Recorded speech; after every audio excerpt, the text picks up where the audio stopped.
Hello everyone, welcome to another session of the Film Voyage. Today we have with us Mr. Bhaskar Hazarika, who is a writer and a director. His film Kothanodi won the National Award in 2015, and his latest film Aamis is one of the most talked about films of last year and this year.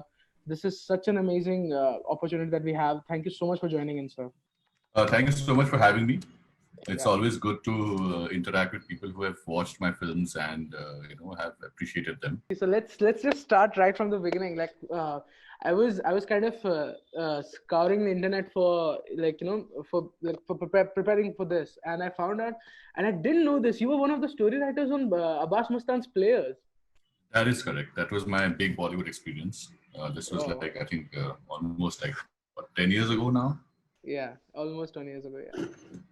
What was that like? What was that like? How did you come about that? That because I was I started out making documentaries and I knew that I had pretensions of becoming a novelist, but that didn't seem to work. So I thought I'd become a screenwriter. So I went to Bombay, try my luck there. And among the projects I worked there was for Abbas Mustan's Players. It took us 2.5 years. It was basically an adaptation of Italian Job. They had bought the rights to the film. The thing is that the Italian Job that they had bought the rights to, the Mark Wahlberg one, was itself a remake of an older Italian Job. Yeah, the 1966 one. Yeah. Correct. So they had bought rights to that too. So and because being business people, they said that if we bought rights to both films, आप इस film में दोनों को घुसाओ. So it was quite a challenge, and I learned a lot. I learned a lot about not just what to do as a screenwriter, but also what not to do.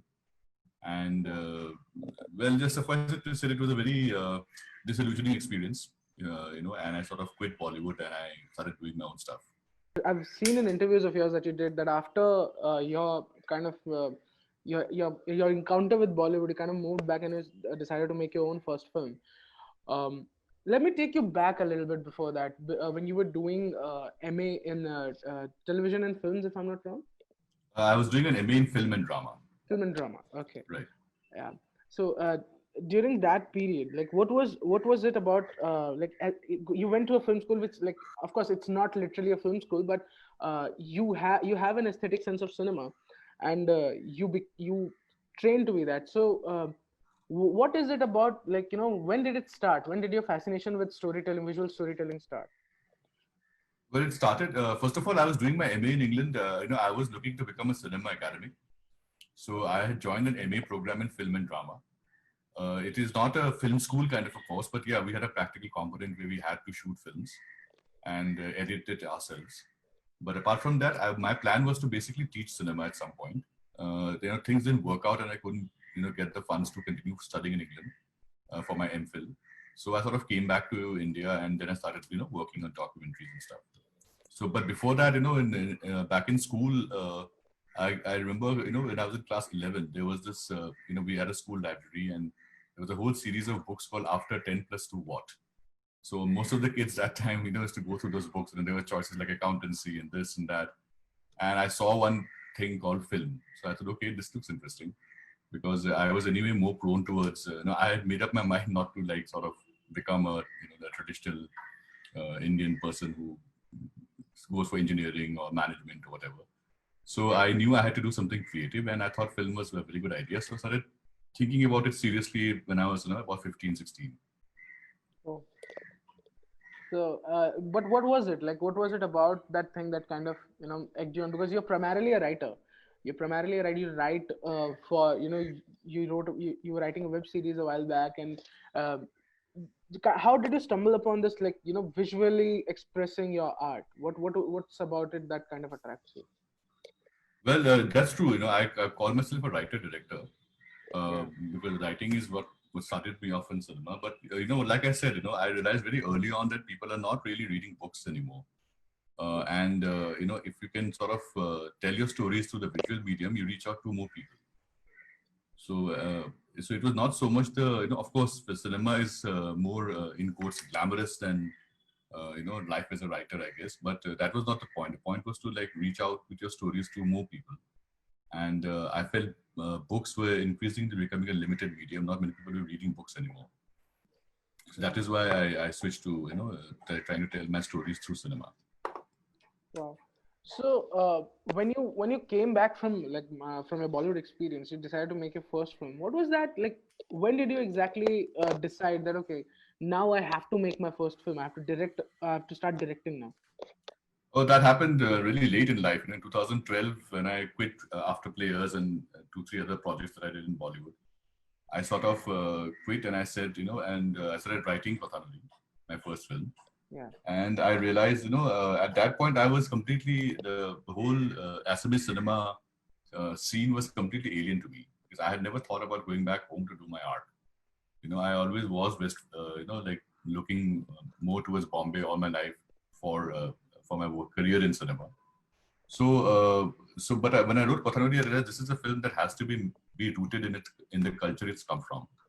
And luckily, it happened to be my culture too. It's just that I had gone away from it all these years. So that is how I started. I just became some kind of some kind of a disease. That I had to see through. I had to do this film, and I had to do it somehow. That is exactly how the film was made. It was somehow made. Many things fell together at the right time. And for me, it was like a homecoming of sorts, because I had, like I said, I had gone away from Assam when I was very young, and I never really connected to my home till I started making Kothanodi and I discovered my home all over again.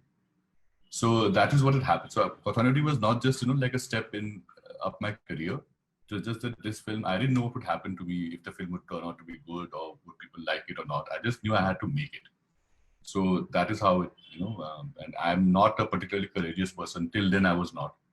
So it took a lot of courage for someone like me to just go ahead and just figure out things as you go along making the film, like funding and stuff.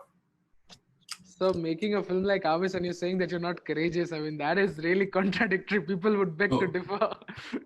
no, back then, I'm talking about Oh, 2012 before I started making Kothanodi. Kothanodi gave me the courage to actually make more films. So wow. now I'm a different kind of a person. And, Yeah. and like I never tired of pointing out, if you make one film, you would have lived through one to entire lifetime. So Wow. everybody in this world should make at least one film in their lives.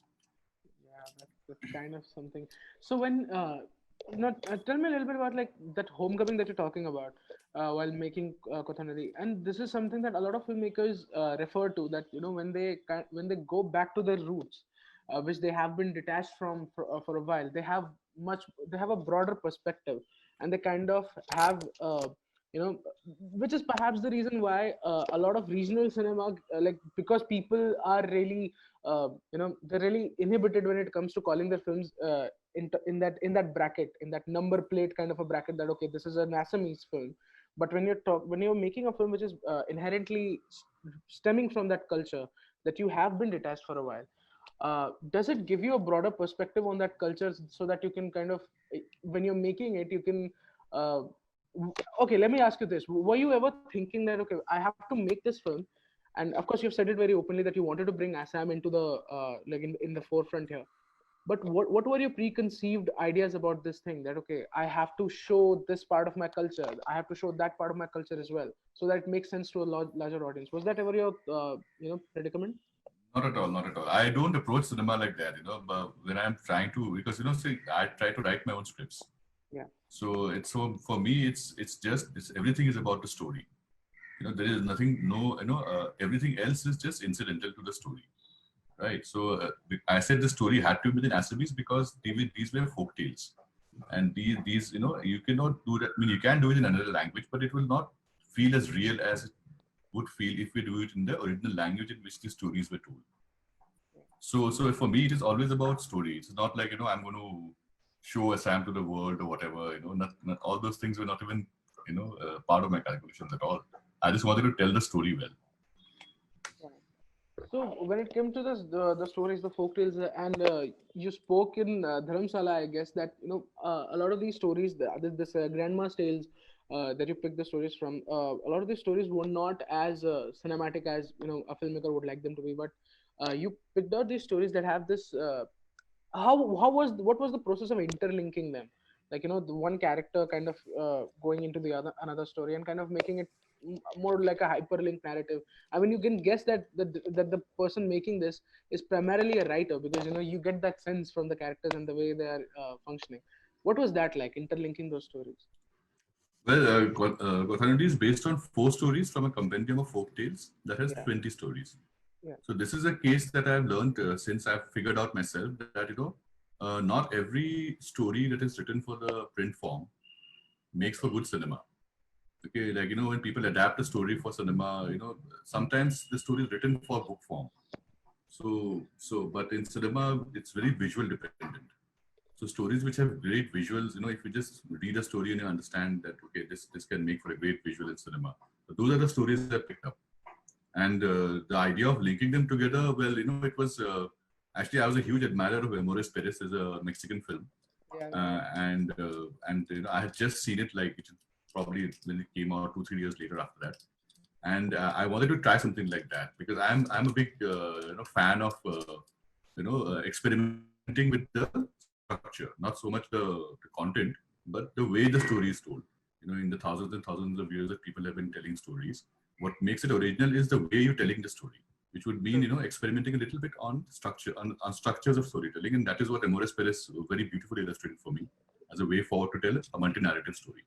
So that is why the linkages and all that, that it came from that thought. Okay. And talking about that film in general, as a mostly like you've talked about how you wanted to bring out the inherent horrifying nature of these tales, and as a director might be kind of inclining towards making this almost like a magic realism kind of a film, almost like a fantasy film, which of course on paper it is. Like there's this otunga that is following its mother everywhere that it goes, and there's a person inside that and everything, but you kept it very real. You kept it very matter of fact way, and you kept it like all these fantastical elements. You didn't kind of try to address their absurdity. You kind of made it very realistic. Why did you go for choose that path? Well, because that is exactly what magic realism is. Actually, you treat the magic as part of the reality of that story. So that is why we went like that. And also, Kothanodi was, if you look at the way it was filmed, it was supposed to be filmed like like a mockumentary, like a pseudo documentary. That here's a Okay. camera crew, we landed up in this land, and these 4 5 stories were happening. We were just documenting it, not so much as storytellers, but as anthropologists. So that is why very minimal, basic framing, except for 1 or 2 places. We went for a documentary feel. We shot the film on 5D camera, with obviously with Cineprime lens, but I think got great quality for 5D. Yeah. So yeah, so that was the thought going into it. But you kept it minimal and everything. But in terms of the music in that film, now if normally one would say that if the approach is documentary, why kind of intrude the feel and everything with music? But it kind of creates that a very uneasy, eerie feeling that I was talking about, um, and that the reason why it's so scary is because perhaps, I mean, I wasn't trying to look at the realistic aspect of it as much as how much these characters were kind of motivated by the consequences of the story. So why did you choose that? Why did you have to go out of the way to create that feeling through music as well? So what I was saying was our music director basically looked at an archive of traditional music from across Assam. Yeah. Because Assam is not just Assamese people. There's several tribes who were here before us, and they all have their own musical cultures. So this archive of sounds and music from Assam had been compiled by somebody, and we sought permission to use that archive for the music of Kothanodi. So even the music has a very documentary feel to it. It's not like we composed it in a studio and used modern instruments. There are some very basic instruments used, like just the dhol and and people's voices mostly. Yeah. So you talked about like learning with actors. You talked about like during that time when you were working with like legends like Adil Hussain sir and Seema Biswas ma'am. You talked about how workshops and everything taught you as well. And before that, of course, in film school and everywhere, we keep reading that Hitchcock treated his actors like cattle, and but then it has to go beyond that. So what was your learning there? What are the specific things that you learned during that time? Well, it's interesting you mentioned Hitchcock because my view on acting was very Hitchcockian before I started doing Kothanodi. And I always thought that actors were what talking props, Wow. But after doing that, attending the 10-day workshop with Seema Biswas, I just realized that this is an art form. Okay, and it's very, very deep. It's not just about a person coming in, giving a line of dialogue in a shot. The process that goes into giving that line is very, very scientific, and that is, I mean, art is not scientific, but the process that one does art to, what does with art is always scientific. So what I learned is that acting is like that. You have to approach it with a certain seriousness and heft if you want to become the character you're playing. So that was a big lesson for me. I started respecting the art of acting, and I figured out a way to distinguish good acting or bad acting. It's not just somebody's obviously faking it, so it's bad acting. But there are other signals that signs that an actor gives off while performing that makes it a good or a bad performance. So many things I understood, and I'm really thankful for that. And I try to do a workshop like this with every film that I'm currently doing.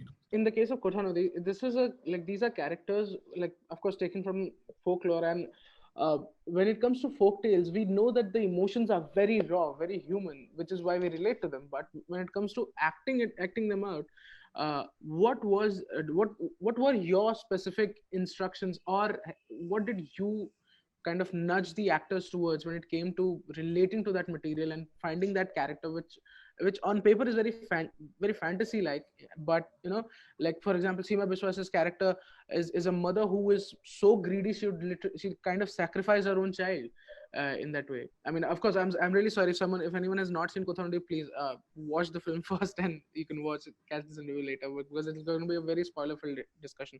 So these characters Yeah, the yeah, yeah, please go on. So basically, what I was, what me and Seema Biswas, by the way, were telling the actors was that, there is a tendency when you do, folk tales as cinema to become dramatic, Yeah, because these stories, when they perform them in theater, it is dramatic, and most of these stories have performed in theater in Assam for many, many decades. So the idea is, and because, like I said, we were going for a documentary feel, we could not have dramatic acting, and the default mode of acting in Assam is anyway to drama, sort of to show that we are acting, so that even the person sitting in the last of the auditorium can see that this person is performing something. But we don't do that in cinema, especially not in a film like Kothanodi, where the camera is just inches away from your face. So the idea was to just make them just feel the characters rather than or feel the emotions the characters are going through, rather than trying to show them. That way, it would be toned down, it will be subtle, and hopefully, it would be more real. That was the idea behind preparing the actors for the characters in Kothanodi. yeah. When it comes to that, like the documentary film that you're referring to, why did you choose that? I mean, because like what was the reason behind kind of um, going for that approach? Because I felt it is unobvious, if there's a word like that. Because Yeah, obviously, the default way to do a film, a fantasy film based on tales and a magic film is to go all dramatic and cinematic. But if you do it as a documentary, which is basically just, like I said, 4 or 5 guys going into this land and discovering these stories, it makes it more real, I thought. And it was important for people to feel what the stories were like, and for them to have that immediacy that this is happening, this is really happening, this is not cinema. So that feeling, and I think from the reactions of people who've seen the film, I think we're pretty much successful in getting that effect. yeah, definitely. So, talking about the release of Kothanodi, that is something that is something of a masterclass in itself. How did you go about it? I think that to finish the film, you guys had to kind of apply for a grant or something. What was that like? Like, if you had to tell to like aspiring filmmakers like me and a lot of people have joined in right now, who are trying to struggle, who are struggling with their first films, how to go about it? So one big lesson from Kothanodi is what I learned is, normally, obviously when I was trying to mount other films, I would always budget it, and I would come to a budget of, like, say, 1 CR, 2 CR, whatever it was. And then I'd say, damn, that's a huge mountain to climb, 2 CR, who's going to give me 2 CR, So this, the thought itself deflates you, but what happened in Kothanodi was I started looking at it in stages. Like, okay, I need around 5 lakh rupees for my test shoot. Let me see where I can get it. So, from family, I got it. Then, I made the test thing, and things look good. The film looked good. It should be good if you can get the. So then I got another little bit of money, which was enough for me to shoot 20 days. And I had Cinema Bis versus dates also. So I didn't look at the rest of the money. I just said, okay, with this money, let me at least take the work forward. So what I'm trying to say is that if you look at it in steps, instead of trying to get the whole budget in before start production, if somebody is there saying that, okay, I can give you only 25% of the money, then they can be a co-producer. You take the money and move the work forward. And so what happened was that, so after we shot 20 days, again, we had no money. We had to wait for 6 months. We hit upon the idea of crowdfunding, and we raised enough money to complete filming shooting the film. So now what we had is a ready raw film, but there is still post-production to be done, which is another 20-25 lakh rupees of cost.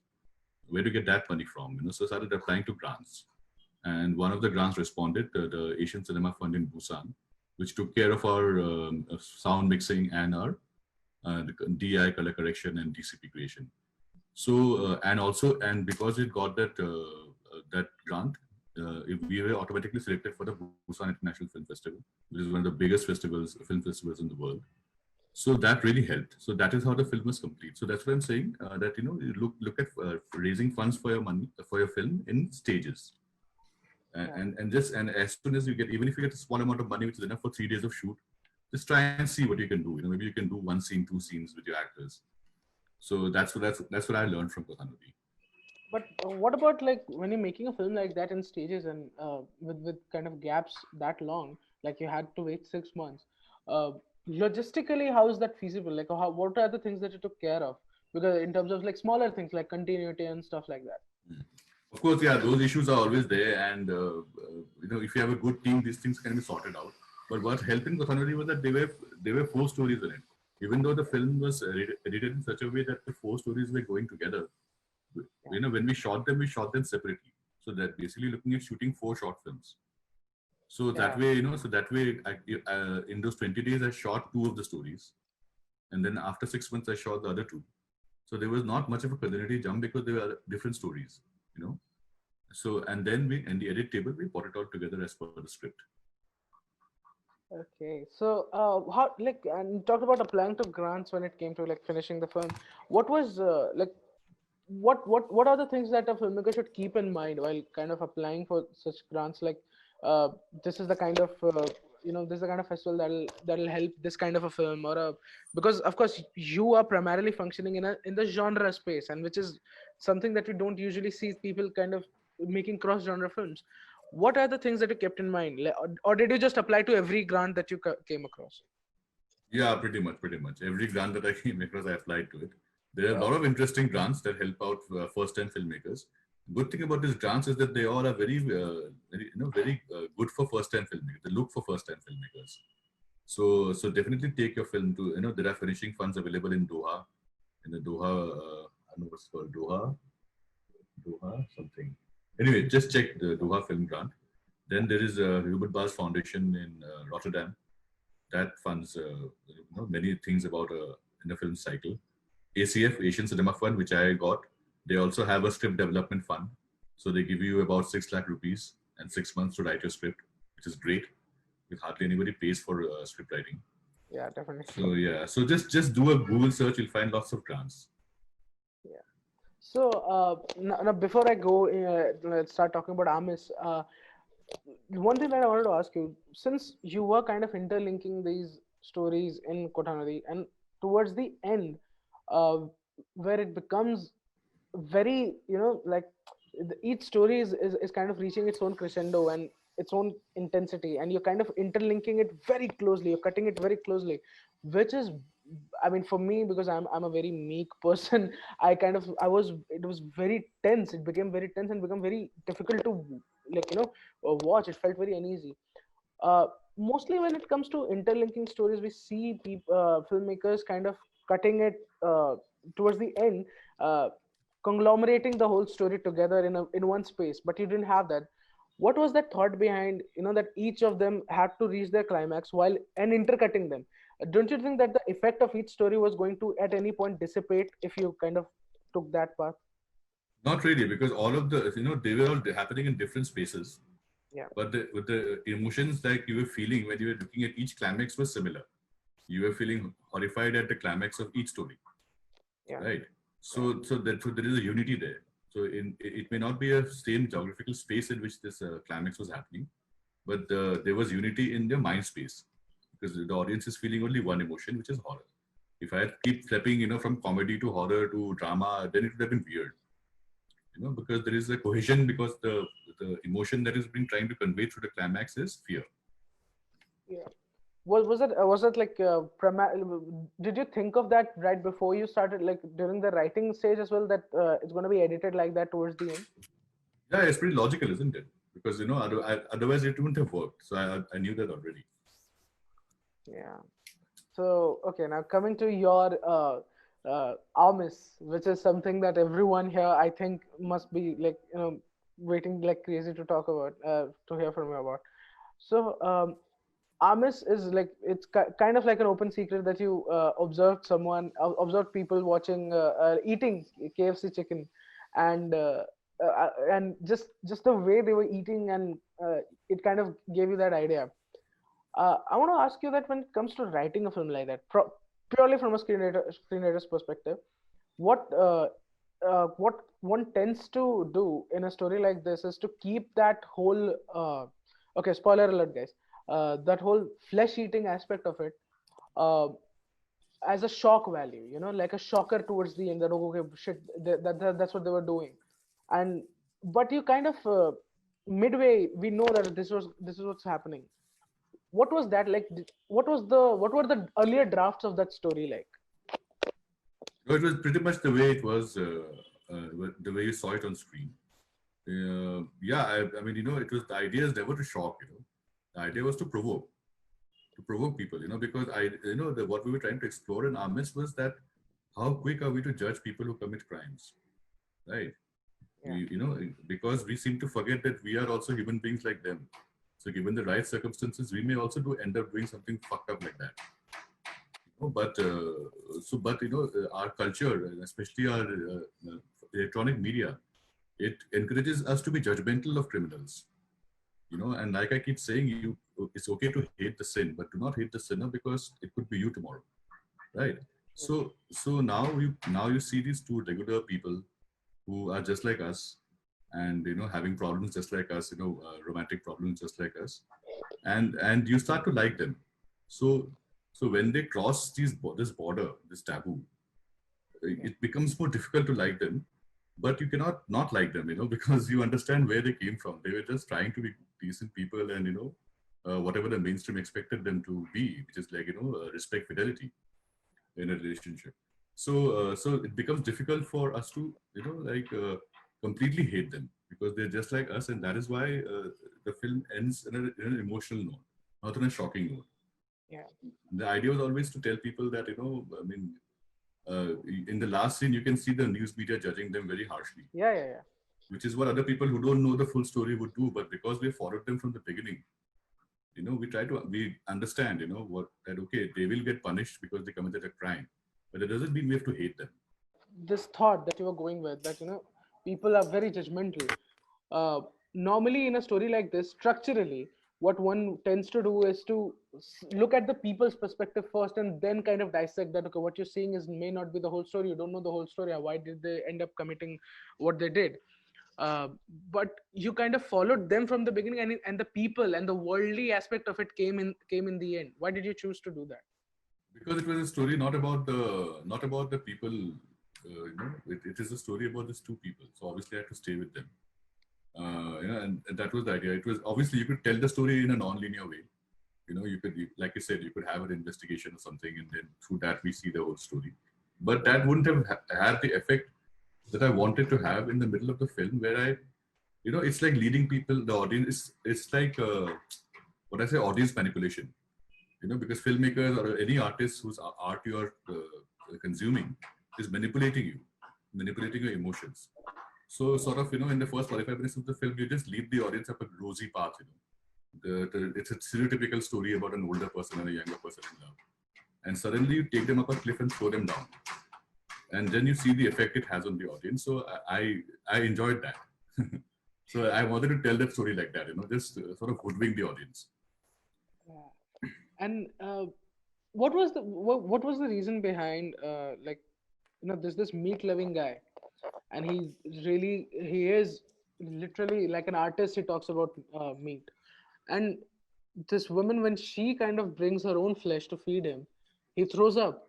And what was that like? And it felt, I mean when some of the sequences when I saw, I kind of started questioning my own self. I was like, man, that is so cute. And I was like, dude, she's just eating his flesh. I mean, how can I find that cute? And because that you manipulated me that way. But what was that? Why was that decision taken? That he would not be eating her flesh. Yeah, so I really don't know how this came about, but I just knew as a writer that this is what should happen now. That he should reject her. And then later on, through interactions with people, I realized that actually this makes sense because we know we are trying to show this relationship happening in a patriarchal world. So in a patriarchy, what happens normally is that men get intimidated when women take the lead in a relationship. When women take the initiative in a relationship. So maybe this person, despite his liberal attitude or whatever, he is a man, and suddenly to see the woman offering her, this was his thing, this was what he used to do for her, so that probably just turned him off. And of course, puking it out is a more graphic, more cinematic way of showing the fact that he's turned off. This is not what he wanted, and he starts getting scared for her because she obviously by now addicted to flesh. Yeah, and even I'm because I don't know the language. That addiction, following the subtitles, it was like today's my feeding day. I want more. I want to be fed more. I will feed you. I will not. It's not like I'll bring the food for you. It's like I'll feed you, and I want more. So these very animalistic kind of representation through like this is what I read. So what was that like what was the thought behind that? So actually, yeah, you can say that cannibalism is a trope we used, but the second half of the film is not so much about cannibalism as it is about addiction. As a writer, you have to justify why a character is doing something. So when I was writing it, I sort of thought to myself that, listen, this could be some kind of a genetic mutation, a 1 in a million case, where this one particular flavor that is only available in human meat triggers this kind of reaction to her, in her, a reaction that is similar to what happens to a coke addict. You have, I don't know, the first gram of coke, you'll not be that, into it. But the second time you have it, the third time you have it, you're completely addicted to it. So what happens is when you get addicted to something like that, to some sort of substance, all you want to do is, you don't care about anything else. Love, romance is all out of the window. All you're trying to do is manipulate the person who loves you to get your fix. Right? So that's what she's doing in the second half of the film. She's just manipulating him. And she's not thinking straight. She's become an addict. So that is how everything goes downhill for them. But like even in terms like addiction is what we are going for, but the way it kind of played out, like we almost, I mean, of course, once it was established that she's liking what he's bringing to her, I mean, we imagine the worst of the things. Even when you planted that friend's baby there, I mean, for a like that she's pregnant. For a moment, I thought she was going to eat the baby, and You are not alone. Lots of people have said that. I mean, you just imagine the worst. And I was after a point, I was thinking maybe she'll kill Sumon and she'll kill and eat him. Keep him in a freezer and start eating him. But this thing, yeah, like if it was addiction that you were kind of going for, but the way you kind of constructed these images and the imagery of food and everything, it felt much more like a very primal instinct rather than someone who is very used to that thing or addicted to that thing. It felt like she is of course like a cannibal, for the lack of a better word. Like she is getting hungry for more, rather than she wants it more or she'll become helpless. Right. So why did you go for that? Like because No, it is this was imagery. I'm talking about the imagery. See, it is primal because eating is one of the primal things. There are only three things that are primal to us. One is eating, one is shitting, and one is having sex. So so obviously when And it's more than primal. It's also a perspective of a junkie. A junkie is also very primal in his or her desires, which is basically just some way to get my next fix. So everything is reductionist. There is no great poetry to the way she tells him that I want to eat food or eat meat.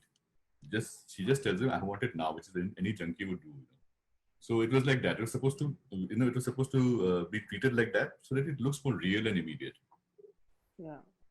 And talking about it's great that you mentioned like real and immediate. And again, in a story like this as well, which is so absurd in terms of its idea, uh, it, keeping it real and making the actors act in a, and of course these are two non-actors that you're working with, and making them act in a convincing manner that okay, they actually believe in it. This guy Shuman is actually taking his flesh and giving it to her, and this woman is actually addicted to it. How did you tap into that? Yeah, the actors actually, much of it was obviously again Seema Biswas's magic. She worked really Yeah. hard on them, and what also helped is that the actors and the people who were playing these characters, Lima and Orgo, Yeah. because originally we wanted to make a darker film, make it more edgy. But these two people who came to us, they were so tender and so sweet and nice, and with so much innocence, because this was their first time acting in film. So that innocence was there. But even as characters, as people, they are very, very, very sweet and gentle people. So they brought a certain gentility to the film, to their roles, to the story, and it made things softer, which I think ended up enhancing the terror. Yeah, So yeah, it's how opposites sometimes have the opposite effect. So that really helped, because I don't know if I would would have had such an effect if I had used established actors. true. uh, of course, and because like the love story feels much more relatable when you have non-actors. True, true. Yeah.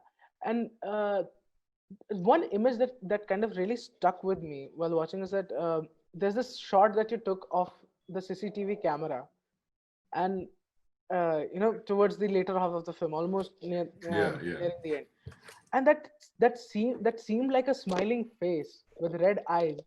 What was that like? What was that thought? What was the thought behind that shot? Oh, I know it. The camera was luckily it was shaped like that. Oh, I wasn't going for that. I was just going for a shot of a CCTV on the road, just to tell them that tell people that this story is happening right in front of our eyes. So the yeah, next time you go out on the roads and you look at people walking and talking, God knows what they're talking about, because these two were talking about killing someone. So yeah, that was the idea of using that CCTV like that. yeah. and when it comes to kind of handling the whole subject matter very sensitively, um, so that we feel we get the feeling of like wow, that's so cute when she gets out of that hospital and she smiles and there's this whole slow motion thing, and in the end where they hold hands we are almost like oh, what are the specific things you kept in mind that okay, this is what I have to push and this is what I have to restrain from as a director? Where I didn't see, my main consideration is, because I make films in India, that Yeah. no part of my film should come under a censor scissor, right? So, and a film like Aamis, there's a very, very high probability that the censor will True. go mad with the scissors. So, what I would try to do in the film was to leave things unsaid, to go for an approach which was suggestive, Yeah. rather than just visualized. Okay, so now you are seeing somebody cooking food, but you know that that food is human meat. All right, but you cannot censor that. That's information that is going to your brain. It's not on screen. So you have to be a little clever about that to work around what how the whole sensor apparatus, which I think is old-fashioned now and should go, but that works. So the idea was always to suggest and hint at things and let the audience's imagination take over, Yeah. and rather than hand holding them and showing everything visually. Yeah. So, okay, so like I would love to talk to you more about how Amis was made. I have to talk to you about now.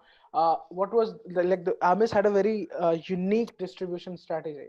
Well, could you talk a little bit about that? How did you guys come up with that? And you said somewhere that it's good to show your film to festival curators rather than applying the film to the festival. What was that process like? Please talk a little bit about that. No, that's just it. I was just giving that advice. I do that advice, give that advice to all filmmakers that, it's rather than spending your money on submission fees, it's better to get recommended, by somebody to that festival so that, and when they do that, they normally tend to waive off submission fees. That's the point I was trying to make. And, yeah, because of my first film, I was pretty much experienced in this whole festival thing, how to go about it. So I didn't have much of a problem with Aamis, although I did require recommendations to, for the world premiere in Tribeca. As far as the release is concerned, of course, it was all done by Shyam Bora, our producer. Shyam and Poonam Deol are the producers of Aamis. So he had helped me release Kothanodi in Assam. So he was quite well aware of the market, the whole mechanics of releasing a film in theaters. So it was quite smooth actually. We got Anurag Kashyap back in the film. We got our digital partners, Movie Saints involved, who also ended up distributing the film outside Assam in centers like Bangalore, Delhi, Chennai, I don't know, Bangalore, Delhi, Bombay, and Calcutta, I think, and Calcutta, yeah. So, like this festival thing that you talk about, showing it to a festival. Did you actually do that? How did you go about it? Well, I showed it to a few people who talked about the film highly to some other people, and then they said we want to see it. So I showed it to those people, and some of those people knew people in many festivals. So that's how it basically happened. So you have to, this is a rule which when I take my filmmaking workshops or whenever I do take them, I always mention this fact, that, once your film is ready, have some private screenings, call some influencers to watch the film, who can, talk about your film in the right circles. Yeah. Thank you so much. It was great talking to you. Okay, sir. Great. Thank you so much for having me and have a good day. You too, sir. You too. Yeah. Thank you. Bye. Bye.